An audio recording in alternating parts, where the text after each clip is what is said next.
आज इस वीडियो में हम बात करने वाले हैं एड्रिनल ग्लैंड के बारे में।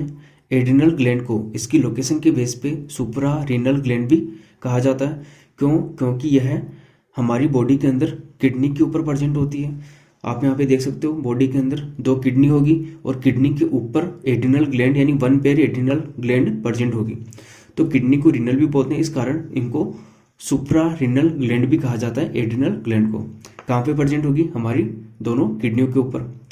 अब इसके ओरिजिन की बात करें तो एड्रिनल ग्लैंड का जो ओरिजिन होगा वो एक्टो मेसोडर्म से होता है, यानी एम्ब्रियो की एक्टोडर्म और मेसोडर्म दोनों से एड्रिनल ग्लैंड डेवलप होगी। इसके साथ ही इसको फोरस ग्लैंड भी बोलते हैं। एड्रिनल ग्लैंड को फोरस ग्लैंड भी बोलते हैं। क्यों? क्योंकि हम देखेंगे यहाँ पे फोरस ग्लैंड का मतलब यह हमारी बॉडी के अंदर सॉल्ट, शुगर, सेक्स, स्ट्रेस इनको कंट्रोल करती है। बॉडी के अंदर सॉल्ट का लेवल, शुगर, हमारे सेक्सुअल कैरेक्टर्स और साथ ही स्ट्रेस को कंट्रोल करने का काम करती है एड्रिनल ग्लैंड। अब यहाँ पे हम बात करते हैं एड्रिनल ग्लैंड की स्ट्रक्चर के बारे में। प्रेजेंट कहाँ पे होगी? किडनी के ऊपर। एड्रिनल ग्लैंड के टू पार्ट्स होते हैं, ठीक है। आउटर पार्ट, बाहर वाला पार्ट कहलाता है कोर्टेक्स पार्ट, एड्रिनल कोर्टेक्स बोलेंगे। और जो अंदर वाला पार्ट है, इनर पार्ट, वो कहलाएगा मेडुला पार्ट या एड्रिनल मेडुला। तो एड्रिनल ग्लैंड के दो पार्ट हैं, adrenal cortex and adrenal medulla. अब adrenal cortex and adrenal medulla के द्वारा डिफरेंट टाइप के हार्मोन सीक्रेट किए जाते हैं जो हमारी बॉडी के अंदर डिफरेंट एक्टिविटीज को कंट्रोल करते हैं। अब यहाँ पे सबसे पहले हम देखेंगे एड्रिनल कोर्टेक्स। तो जो एड्रिनल कोर्टेक्स का जो ओरिजिन है वो मेसोडर्म से होता है। एड्रिनल ग्लैंड में ध्यान में रखना है, जो कोर्टेक्स वाला पार्ट है उसका ओरिजिन जो होगा वो मेसोडर्म से होगा। और कोर्टेक्स की 3 लेयर्स होती है। एड्रिनल कोर्टेक्स के अंदर 3 जोन्स प्रेजेंट होते हैं, 3 लेयर होगी, आउटर लेयर, मिडिल लेयर और इनर मोस्ट लेयर, ठीक है। एक सबसे बाहर होगी, सबसे अंदर और एक बीच की लेयर। तो जो आउटर मोस्ट लेयर है वो कहलाती है जोना ग्लोमेरुलोसा, ठीक है। सबसे बाहर वाली लेयर जो दिखाई दे रही है जोना ग्लोमेरुलोसा, जोना का मतलब रीजन है, layer zona glomerulosa. Middle layer है वो कहलाएगी zona fasciculata, middle layer zona fasciculata. और इनर मोस्ट है, सबसे अंदर वाली लेयर, वो कहलाएगी जोना रेटिकुलेरिस। तो हमें किस तरीके से याद रखना है? यहाँ पे हम देख सकते हैं GFR, ग्लोमेरुलोसा, फेसिकुलेटा, रेटिकुलेरिस। सबसे बाहर जोना ग्लोमेरुलोसा, फिर बीच में जोना फेसिकुलेटा और सबसे अंदर जोना रेटिकुलेरिस। ये तीनों लेयर याद रखनी है। अब तीनों के द्वारा 3 डिफरेंट हार्मोन सीक्रेट किए जाते हैं। तो जोना ग्लोमेरुलोसा के द्वारा मिनरलोकोर्टिकोइड्स सीक्रेट किए जाते हैं, फेसिकुलेटा के द्वारा ग्लूकोकोर्टिकोइड और रेटिकुलेरिस के द्वारा सेक्स कोर्टिकोइड्स सीक्रेट किए जाते हैं। अब यहाँ पे मिनरलोकोर्टिकोइड के अंदर जो इंपॉर्टेंट हार्मोन है वो होगा एल्डोस्टेरोन। तो एल्डोस्टेरोन एक टाइप का मिनरलोकोर्टिकोइड है, ये सीक्रेट किया जाएगा जोना ग्लोमेरुलोसा के द्वारा। ग्लूकोकोर्टिकोइड जो होगा वो होगा कोर्टिसोल। कोर्टिसोल किसका एग्जांपल है? ग्लूकोकोर्टिकोइड का। किससे सीक्रेट होगा? मिडिल लेयर फेसिकुलेटा से, ठीक है। और सेक्स कोर्टिकोइड के अंदर सीक्रेट किए जाएंगे एंड्रोजन्स या मेल सेक्स हार्मोन, जिनको बोलेंगे DHEA या डी हाइड्रो एपी एंडोस्टेरोन। तो जो एड्रिनल कोर्टेक्स पार्ट है उसके द्वारा जो भी हार्मोन सीक्रेट होते हैं एड्रिनल कोर्टेक्स के द्वारा, सारे के सारे हार्मोन स्टेरॉइड नेचर के हैं, ठीक है। हार्मोन डिफरेंट टाइप्स के होते हैं, जैसे कुछ प्रोटीन नेचर के होते हैं, कुछ अमाइनो एसिड होते हैं और कुछ स्टेरॉइड या लिपिड नेचर के। तो एड्रिनल कोर्टेक्स के द्वारा जो भी हार्मोन सीक्रेट किए जाएंगे वो स्टेरॉइड नेचर के हैं, उनको कोर्टिको स्टेरॉइड्स बोलते हैं, कंप्लीटली सभी को मिला करके। तो एड्रिनल कोर्टेक्स के द्वारा कोर्टिको स्टेरॉइड्स सीक्रेट किए जाते हैं, जिसमें क्या होगा? Mineralocorticoid, glucocorticoid and sex corticoid. Mineralocorticoid aldosterone, glucocorticoid cortisol, sex corticoids के अंदर मेल सेक्स हार्मोन एंड्रोजन या DHEA dehydroepiandrosterone secrete किया जाएगा जोना रेटिकुलेरिस के द्वारा। तो ये तीनों हार्मोन है एड्रिनल कोर्टेक्स के द्वारा सीक्रेट किए जाएंगे। क्या फंक्शन होता है आगे बात करेंगे। सेकेंड हम देखते हैं मेडुला वाला part. Adrenal cortex adrenal gland का जो सेकेंड पार्ट है वो हो गया एड्रिनल मेडुला। इसका जो ओरिजिन होगा वो एक्टोडर्म से होता है। स्टार्टिंग में हमने बात की थी एड्रिनल ग्लैंड का जो ओरिजिन है वो एक्टो मेसोडर्म से होगा। इसका मतलब मेसोडर्म से तो होगा कोर्टेक्स का और एक्टोडर्म से होता है मेडुलो का।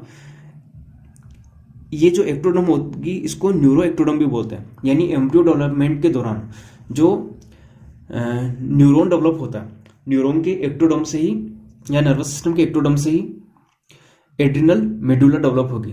तो न्यूरो एक्टोडर्म से ओरिजिनेट होती है एड्रिनल मेडुला वाला पार्ट। एड्रिनल मेडुला से दो हार्मोन सीक्रेट किए जाते हैं, हमें मालूम भी होगा, पढ़ भी रखा होगा, एड्रिनलिन और नोर एड्रिनलिन। एड्रिनलिन को एपिनेफ्रिन भी बोलते हैं, नोर एड्रिनलिन को नोर एपिनेफ्रिन। तो ये दोनों हार्मोन एड्रिनल मेडुला से सीक्रेट किए जाएंगे। इसमें से जो एड्रिनलिन है वो सबसे ज़्यादा सीक्रेट किया जाएगा, लगभग 80% पार्ट एड्रिनलिन का है और लगभग 20% पार्ट नोर एड्रिनलिन का। तो इसमें जो हायर क्वांटिटी होगी वो एड्रिनलिन की होगी और जो लेस अमाउंट में सीक्रेट किया जाएगा noradrenaline. Both are derivative of tyrosine amino acid. दोनों के दोनों क्या है, टायरोसिन अमाइनो एसिड के बने होते हैं, टायरोसिन अमाइनो एसिड के डेरिवेटिव्स है। Both are known as catecholamines. तो केट कोलेमाइंस कौन से हार्मोन है, एड्रिनलिन एंड नोर एड्रिनलिन, दोनों को कंबाइंडली केट कोलेमाइंस भी कहते हैं। ठीक है, तो ये तो हो गए एड्रिनल ग्लैंड के द्वारा सीक्रेट किए जाने वाले हार्मोन। अभी आगे हम बात करेंगे इनका सभी का फंक्शन क्या है। तो यहाँ पे हम देखेंगे सबसे पहले hormones of adrenal cortex. Cortex के द्वारा कौन कौन से हार्मोन सीक्रेट किए जाएंगे। तो हमने बात की है aldosterone, cortisol and sex corticoid. जो एल्डोस्टेरोन क्या कहलाएगा, मिनरलोकॉर्टिकोइड, किससे सीक्रेट होगा, जोना ग्लोमेरुलोसा। एल्डोस्टेरोन हमारी बॉडी के अंदर करता क्या है, it regulate mineral salt electrolyte concentration. हमारी बॉडी के अंदर मिनरल्स की कंसंट्रेशन को मेंटेन रखता है। Stimulate reabsorption of source sodium ion and chloride ion and water from the kidney. Aldosterone क्या करेगा, सीक्रेट होगा तो हमारी किडनी के द्वारा या नेफ्रॉन्स के द्वारा सोडियम आयन और क्लोराइड आयन के रीएब्जॉर्प्शन को इंड्यूस करेगा और साथ ही वाटर रीएब्जॉर्प्शन को भी इंड्यूस करेगा किडनी के द्वारा, नेफ्रॉन के द्वारा, जिससे क्या होगा, बॉडी के अंदर आयंस की कंसंट्रेशन एंड वाटर की कंसंट्रेशन इंक्रीज होगी, जिससे क्या होगा, हमारी बॉडी फ्लूइड का वॉल्यूम इंक्रीज होगा और साथ ही ब्लड प्रेशर इंक्रीज होगा। जब यूरिन के थ्रू या नेफ्रॉन के द्वारा वाटर हाई अमाउंट में रीएब्जॉर्ब किया जाएगा तो ब्लड के अंदर क्या होगा, वाटर की अमाउंट इंक्रीज होगी। वाटर की अमाउंट इंक्रीज होगी तो ब्लड का लेवल या वॉल्यूम बढ़ेगा या ब्लड प्रेशर भी इंक्रीज होगा। तो कहने का मतलब जब हमारी बॉडी के अंदर हमारा ब्लड प्रेशर लो होता है तो उस कंडीशन में एल्डोस्टेरोन हार्मोन सीक्रेट किया जाता है। एल्डोस्टेरोन हार्मोन नेफ्रॉन के द्वारा सोडियम आयंस, क्लोराइड आयंस के रीएब्जॉर्प्शन को इंड्यूस करेगा, जिससे क्या होगा, ब्लड के अंदर आयंस की कंसंट्रेशन हाई होगी, जिससे क्या होगा, वाटर भी नेफ्रॉन से बॉडी के अंदर या ब्लड के अंदर रीअब्जॉर्ब किया जाएगा, जिससे ब्लड वॉल्यूम इंक्रीज होगी या ब्लड प्रेशर हाई होगा। तो ब्लड प्रेशर लो होने की कंडीशन में एल्डोस्टेरोन इंक्रीज होगा, ये ब्लड प्रेशर को हाई करता है, बॉडी फ्लूइड वॉल्यूम को इंक्रीज करता है। साथ ही कैल्शियम आयन के सीक्रेशन को बढ़ाता है, कैल्शियम आयंस को निकालता है यूरिन के थ्रू। ठीक है, ये याद रखना। सेकेंड हार्मोन है कोर्टिसोल। कोर्टिसोल क्या होगा, ग्लूकोकॉर्टिकोइड। अब कोर्टिसोल का हमारी लाइफ के अंदर काफी इंपॉर्टेंट पार्ट है। कैसे, इसको कोर्टिसोल को लाइफ सेविंग हार्मोन भी बोलते हैं, यानी जीवन रक्षक हार्मोन, हमारी लाइफ को सेव करने वाला हार्मोन। किस प्रकार से, तो सबसे पहले तो ये regulate body glucose level during stress. Stress वाली कंडीशन में हमारी बॉडी के अंदर ब्लड ग्लूकोज लेवल को रेगुलेट करता है। इसको हाइपर ग्लाइसेमिक हार्मोन भी कहते हैं। हाइपर मतलब इंक्रीज करना, ग्लाइसेमिक मतलब ग्लूकोज का लेवल। तो हमारी बॉडी के अंदर ग्लूकोज का लेवल इंक्रीज करता है। जब भी कोई भी पर्सन स्ट्रेस वाली कंडीशन में होता है तो उस कंडीशन में सेल्स को मोर ग्लूकोज प्रोवाइड करवाता है। ठीक है, यानी सेल्स के अंदर ग्लूकोज का लेवल इंक्रीज करेगा। ग्लूकोज का लेवल डिक्रीज होने से सेल्स की डेथ हो सकती है ज़्यादा स्ट्रेस वाली कंडीशन में। इसलिए क्या करेगा, ग्लूकोज का लेवल इंक्रीज करके ये क्या करता है, ब्लड ग्लूकोज स्ट्रेस वाली कंडीशन में सेल्स को बचा के रखता है। ठीक है, सेल्स को डेड होने से बचाता है या ग्लूकोज का लेवल हमारी बॉडी के अंदर इंक्रीज करेगा। ग्लूकोज का लेवल कैसे इंक्रीज करेगा, स्टिमुलेट ग्लूकोनियोजेनेसिस। ग्लूकोनियोजेनेसिस का मतलब क्या होगा, हमारी बॉडी के अंदर ग्लूकोज का फॉर्मेशन किया जाएगा फैट एंड प्रोटीन से, यानी फैट एंड प्रोटीन के डिग्रेडेशन द्वारा हमारी बॉडी के अंदर ग्लूकोज का फॉर्मेशन होगा। तो ये हार्मोन क्या करेगा, ग्लूकोज नियोजेनेसिस या इंक्रीज करेगा degradation of fat and protein. हमारी बॉडी के अंदर जो फैट और प्रोटीन है उसको डिग्रेड करके भी ये ग्लूकोज का फॉर्मेशन करेगा, हमारी बॉडी में ग्लूकोज का लेवल इंक्रीज करेगा। प्रिपेयर बॉडी फॉर स्ट्रेस, हमारी बॉडी को स्ट्रेस के लिए तैयार करता है ये hormone. Provide resistant to stress, हमारी बॉडी को स्ट्रेस के रेजिस्टेंट करता है ये, ठीक है, यानी स्ट्रेस वाली कंडीशन में हमारे लिए काफ़ी हेल्पफुल है। स्टिमुलेट आरबीसी फॉर्मेशन, आरबीसी के फॉर्मेशन को इंड्यूस करेगा, यानी इरिथ्रोपोइसिस को इंड्यूस करेगा। Act as immunosuppressant, immunosuppressant का मतलब इम्यून सिस्टम को सप्रेस कर देता, दबा देता है, उसको काम नहीं करने देता। इसका मतलब जब भी कोर्टिसोल रिलीज होगा तो हमारा इम्यून सिस्टम काम करना बंद कर देता। कहने का मतलब कोर्टिसोल रिलीज कब होगा, जब कोई भी पर्सन स्ट्रेस वाली कंडीशन में होगा। स्ट्रेस वाली कंडीशन में होगा तो कोर्टिसोल रिलीज होगा। अब जब कोर्टिसोल रिलीज होगा तो उस पर्सन का इम्यून सिस्टम भी रिप्रेस या काम करना बंद कर देता, वीक होने लगता। तो होगा क्या यहाँ पे, जब कोई पर्सन लगातार स्ट्रेस वाली कंडीशन में, तब उसको डिजीज होने के चांसेस भी काफ़ी ज़्यादा रहते हैं, क्योंकि इम्यून सिस्टम धीरे धीरे काम करना बंद कर देता है। और लगातार स्ट्रेस वाली कंडीशन में चल रहा है तो इस कंडीशन में लॉन्ग टाइम तक स्ट्रेस वाली कंडीशन में या उसका ट्रीटमेंट या उसको मैनेज नहीं करा तो पर्सन की डेथ भी हो सकती है। ये क्या करता है, ब्लड प्रेशर को इंक्रीज करता है। बीपी क्या करेगा, इंक्रीज करेगा। कोई पर्सन लगातार स्ट्रेस में रहेगा, लगातार कोर्टिसोल बनता रहेगा और बीपी इंक्रीज करेगा, हाई करेगा, जिससे और काफ़ी सारी डिजीज प्रोड्यूस हो सकती है। Anti inflammatory and anti allergic hormone भी ये कराता है, यानी एलर्जी को रिड्यूस करता है। तो ये हो गए कोर्टिसोल्स के फंक्शन। हमारी बॉडी के अंदर कोर्टिसोल करेगा क्या, कब रिलीज होगा, जब कोई भी पर्सन स्ट्रेस में रहेगा या स्ट्रेस को रेगुलेट करने के लिए कोर्टिसोल को सीक्रेट किया जाता है। नेक्स्ट हम बात करेंगे थर्ड हार्मोन सेक्स कॉर्टिकॉइड्स की। किससे सीक्रेट होंगे, जोना रेटिकुलरिस के द्वारा। कौन से हार्मोन, यहाँ पे जोना रेटिकुलरिस के द्वारा male sex hormone androgen secrete किए जाएंगे। क्या नाम है उसका, DHEA, dehydroepiandrosterone, zona reticularis के द्वारा सीक्रेट किया जाएगा। ये DHEA एक मेल सेक्स हार्मोन है। ये करेगा क्या, ड्यूरिंग प्यूबर्टी, मेल और फीमेल के अंदर, यानी ये एड्रिनल ग्लैंड मेल और फीमेल दोनों के अंदर होगी। तो DHE भी क्या होगा, मेल और फीमेल दोनों के अंदर होगा। तो कैन बोल सकते हैं यहाँ पे एंड्रोजन्स जो होते हैं या मेल सेक्स हार्मोन जो होते हैं लो क्वांटिटी में फीमेल के अंदर भी प्रेजेंट होते हैं। और ये करेंगे क्या, ड्यूरिंग द प्यूबर्टी या प्यूबर्टी से पहले या प्यूबर्टी के टाइम मेल और फीमेल के अंदर। It induce growth of axillary hairs and pubic hairs, male और फीमेल में एक्सिलरी हेयर और प्यूबिक हेयर की ग्रोथ को इंड्यूस करते हैं। Responsible for prepubertal growth spurt.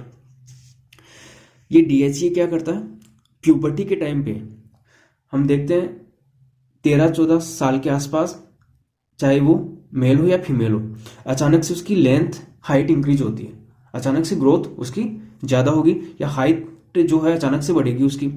तो जो ये हाइट इंक्रीज सडनली होती है उस टाइम पे प्यूबर्टी के दौरान, तो उसके लिए भी DHEA कहीं ना कहीं रेस्पॉन्सिबल होता है। DHE ये ग्रोथ हार्मोन और थायराइड हार्मोन थायरोक्सिन के साथ T3 T4 के साथ मिलकर के उस टाइम पे ग्रोथ को सडनली इंक्रीज करता है या हाइट को इंक्रीज करता है। तो DHE का भी यहाँ पे इंपॉर्टेंट रोल है। साथ ही क्या होगा, इन पेरिफेरल टिश्यूज में DHE एस्ट्रोजन में कन्वर्ट हो जाता है। हमारी बॉडी के अंदर जो DHE सीक्रेट किया जा रहा है एड्रिनल ग्लैंड के द्वारा, कोर्टेक्स के द्वारा, तो ये DHE पेरिफेरल टिश्यूज में एस्ट्रोजन में कन्वर्ट हो जाएगा।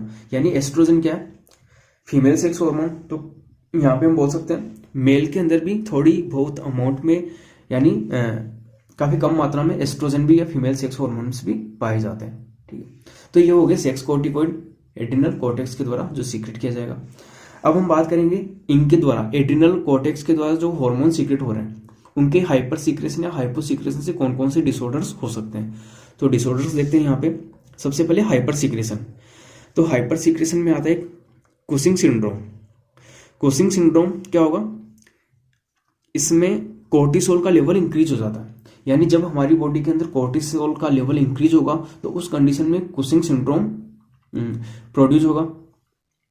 यानी हम बोल सकते हैं जब कोई पर्सन लगातार स्ट्रेस वाली कंडीशन में है तो उस कंडीशन में कोर्टिसोल का लेवल काफी इंक्रीज हो जाएगा और ये कोर्टिसोल का लेवल कुशिंग सिंड्रोम प्रोड्यूस करेगा। सिम्टम्स क्या क्या होंगे इसके अंदर, blood glucose level very high हो जाएगा। हम पहले बात कर चुके हैं कोर्टिसोल ग्लूकोज लेवल को हाई करता है ब्लड के अंदर, तो ब्लड ग्लूकोज लेवल जो है वेरी हाई हो जाएगा और प्रोटियोलाइसिस भी इंड्यूस हो जाएगा, मतलब काफी इंक्रीज हो जाएगा। कोर्टिसोल हमारी बॉडी के अंदर फैट के डिग्रेडेशन को और प्रोटीन के डिग्रेडेशन को भी इंड्यूस करता है। तो जब कोर्टिसोल की अमाउंट इंक्रीज होगी तो प्रोटियोलाइसिस यानी प्रोटीन का डिग्रेडेशन भी इंड्यूस हो जाएगा, जिससे क्या होगा, प्रोटीन क्या करती है, प्रोटीन मसल्स की ग्रोथ में काम आती है। तो प्रोटीन अगर डिग्रेड होना स्टार्ट हो गई तो मसल्स की ग्रोथ नहीं हो पाएगी। तो कुशिंग सिंड्रोम के अंदर थिनिंग ऑफ लेग्स या लिम्स देखने को मिलता है। कहने का लिम्स, हाथ और पैर पतले होने लगते हैं, लिम्स थिन होने लगते हैं, हाथ पैर काफ़ी पतले होने लगते हैं, क्योंकि मसल्स ग्रो नहीं कर पाती प्रोटीन्स की एब्सेंस में। लिपोलाइसिस में इंड्यूस होगा, इंक्रीज होगा, यानी लिपिड का डिग्रेडेशन भी इंड्यूस होगा कुशिंग सिंड्रोम के अंदर। और साथ ही क्या होगा, redistribution of fat in face.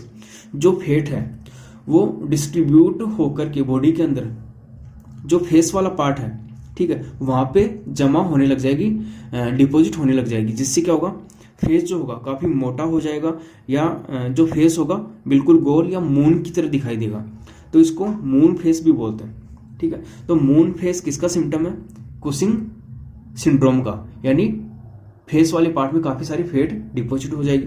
साथ ही deposition of fat back side of the neck, गर्दन के पीछे वाले पार्ट के अंदर भी फैट डिपॉजिट होगी, और ये कंडीशन कहलाएगी बफेलो हम्प, ठीक है। पीछे गर्दन या फैट काफी सारी जमा हो जाएगी। तो बफेलो हम्प और मून फेस कुशिंग सिंड्रोम का सिम्टम है। अब हमने बात की थी कोर्टिसोल इम्यून सिस्टम को भी वीक करता है। तो कुशिंग सिंड्रोम में क्या हो गया, कोर्टिसोल इम्यून सिस्टम को वीक करता है, तो कुशिंग सिंड्रोम के अंदर हमारा इम्यून सिस्टम भी काफी वीक हो जाएगा। और जो फैट है इस सिंड्रोम में हमारे एब्डोमन के अंदर डिपॉजिट होने लगती है, पेट पर या जो टमी या जो एब्डोमन है वहां पे डिपॉजिट होने लगेगी, जिस कारण से क्या होगा, जो टमी है बाहर, एब्डोमन बाहर लटकने लगेगा। तो इसको बोलते हैं पेंडुलस या हैंगिंग एब्डोमन, ठीक है। तो ये इसका सिम्टम है। स्ट्रेस एंड मूड स्विंग, जब कोर्टिसोल हाई अमाउंट में रिलीज होगा तो स्ट्रेस को कंट्रोल करने के बजाय स्ट्रेस को इंड्यूस करेगा, और क्या होगा, उस पर्सन में बार बार स्ट्रेस या मूड स्विंग जैसे सिम्टम्स देखने को मिलेंगे। साथ ही ये हम देख सकते हैं स्ट्रेस रेजिस्टेंट हो जाएगा, यानी ये स्ट्रेस को रेजिस्टेंट टू स्ट्रेस डिक्रीज, यानी स्ट्रेस इसमें इंक्रीज होने लग जाएगी। तो कोर्टिसोल नॉर्मली तो स्ट्रेस को कम करता है, लेकिन कुछ जब हाई अमाउंट में लगातार बार बार रिलीज हो रहा है तो स्ट्रेस भी इससे कम होना, यानी स्ट्रेस को भी रेजिस्ट नहीं कर पाएगा, स्ट्रेस को कम नहीं कर पाएगा, स्ट्रेस ज्यादा इंड्यूस होगी कुशिंग सिंड्रोम के अंदर। तो ये हो गया कुशिंग सिंड्रोम। किससे होगा, याद रखना, कोर्टिसोल के हाइपर सीक्रेशन से। ये इसके सिम्टम्स होंगे। नेक्स्ट हम बात करेंगे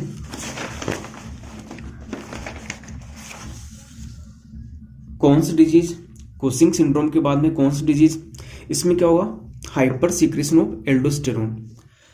तो कौन सी डिजीज के अंदर एल्डोस्टेरोन जो है उसका हाइपर सीक्रेशन होगा।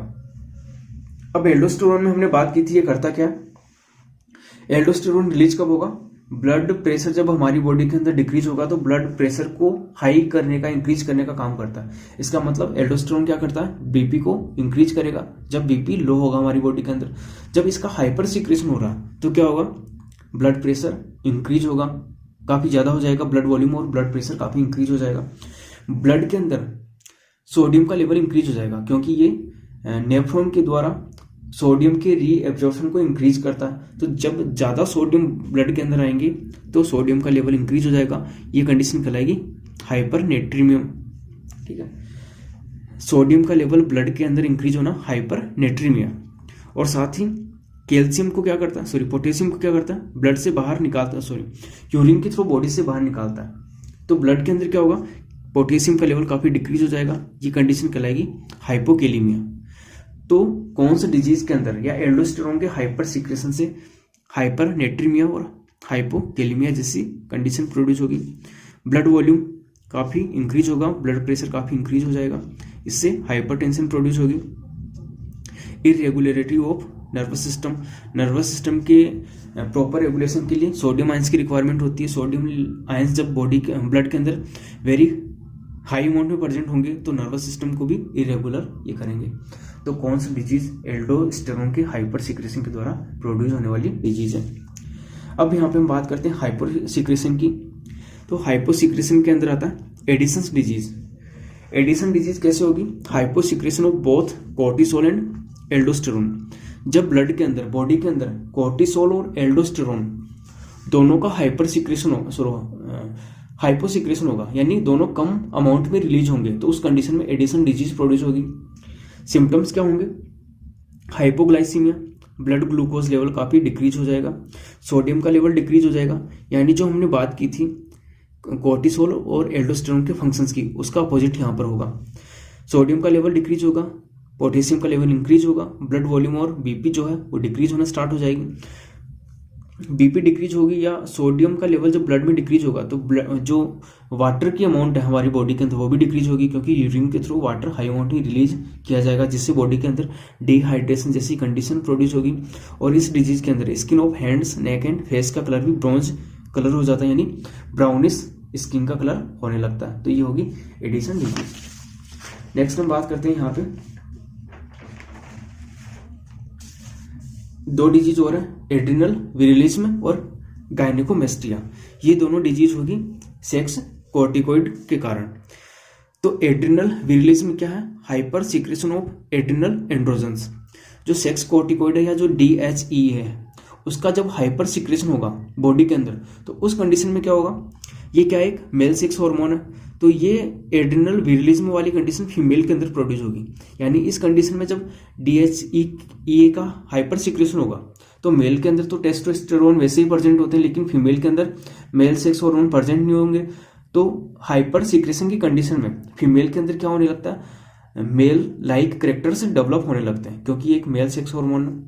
तो इस डिजीज में क्या होगा? फीमेल के अंदर ग्रोथ ऑफ बियर्ड की ग्रोथ होने लगेगी फेस पर, डीपर वॉइस जो है भारी होने लगेगी, एट्रोपी और ब्रेस्ट का डिग्रेडेशन या ब्रेस्ट लेस डेवलप होंगे, इंक्रीज मस्कुलरिटी, मसल्स मोर डेवलप होने लगेगी, एक्सेस बॉडी पे एक्सेस हेयर्स देखने को मिलेंगे एड्रिनल विरिलिज्म के अंदर। नेक्स्ट है गायनेकोमेस्टिया। इसमें क्या होगा?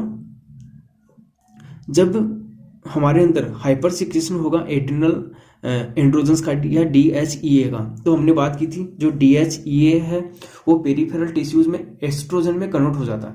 तो DHEA जब हाई सीक्रेट होगा तो पेरिफेरल टिश्यूज में ये हाई अमाउंट में एस्ट्रोजन भी बनाएगा। तो इसका मतलब मेल के अंदर भी एस्ट्रोजन की हाई अमाउंट देखने को मिलेगी इस कंडीशन में। तो ये क्या करेगा? Which cause female like characters in the male. तो जब एस्ट्रोजन ज़्यादा बनेगा DHE से तो मेल के अंदर फीमेल लाइक कैरेक्टर्स डेवलप होने लगेंगे और मेल के अंदर मेमोरी ग्लैंड्स का डेवलप होने लगेगा। ये कंडीशन कहलाएगी गायनेकोमेस्टिया। तो ये डिसऑर्डर हो गए एड्रिनल कॉर्टेक्स द्वारा सीक्रेट किए जाने वाले हॉर्मोन्स के। अब यहाँ पे हम बात करेंगे हॉर्मोन्स ऑफ एड्रिनल मेडुला।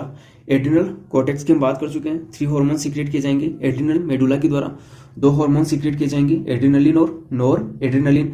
इनको हम एपिनेफ्रिन और नोर एपिनेफ्रिन भी बोल सकते हैं। एड्रिनलिन होगा जो लगभग 80% सीक्रेट किया जाएगा दोनों में से, और नोर एड्रिनलिन लगभग 20% होगा टोटल एड्रिनल मेडुला का।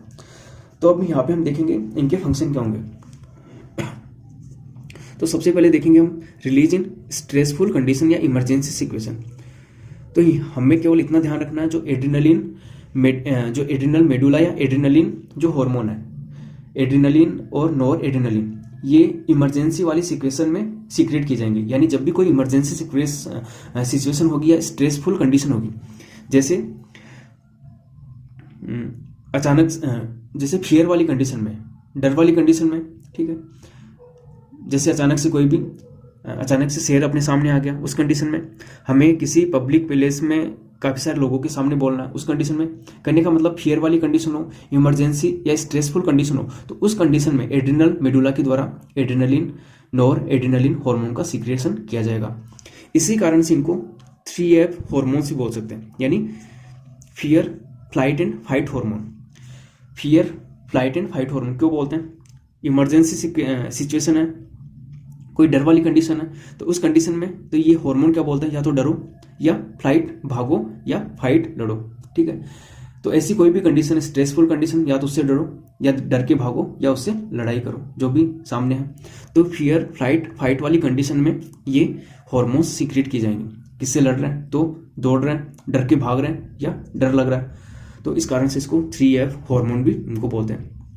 Functions of adrenaline hormone same as sympathetic nervous system. इससे पहले हम नर्वस सिस्टम वाले पार्ट में बात कर चुके हैं। सिंपैथेटिक नर्वस सिस्टम क्या होगा? Sympathetic nervous system stressful condition में इंड्यूस होता है, यानी जब भी स्ट्रेस वाली कंडीशन आएगी सिंपैथेटिक नर्वस सिस्टम इंड्यूस होगा और डिफरेंट सिम्टम्स बॉडी के अंदर इंड्यूस करेगा या डिफरेंट फंक्शंस के लिए रेस्पॉन्सिबल होगा। तो सिंपैथेटिक नर्वस सिस्टम और एड्रेनलिन हार्मोन के फंक्शंस सेम है। तो फंक्शंस की बात करें तो functions also known as stress response function. Adrenaline के जो फंक्शन है उनको स्ट्रेस रेस्पॉन्स फंक्शंस भी बोलते हैं। क्यों? क्योंकि यह स्ट्रेस वाली कंडीशन में स्ट्रेस के रेस्पॉन्स में इंड्यूस किए जाएंगे। तो यहाँ पे हमें रटने की जरूरत नहीं है, केवल समझ सकते हैं जब भी स्ट्रेस वाली कंडीशन आएगी या जब भी जैसे कोई शेर सामने आ गया या डर लग रहा है, ठीक है, तो उस कंडीशन में क्या होगा? हार्ट बीट क्या होगी हमारी? जब भी डर लगता है तो हार्ट बीट इंक्रीज होगी हमेशा।